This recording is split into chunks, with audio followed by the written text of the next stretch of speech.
এই কি হইলো ভাই? এমন তো না যে আমি ভাড়া দিতাম না। 10 টাকা ভাড়া দিমু, মুই আগে উঠমু। তুই 10 টাকা কে? তুই 1000 টাকা দিলে তোর নিবো না। যা ভাই, কই যাবেন? বুঝেন শালার কোনোদিন ব্রাজিল কইতামই না।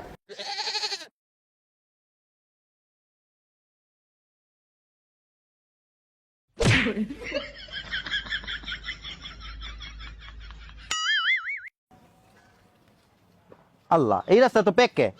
আমার তো মনে হয় ব্রাজিলরা হারছে দেখা কানতে কানতে এই রাস্তাটা কান্দা ভিজা লাইছে। ইস, কি প্যাক লাগলো রে, প্যাক বললো রে।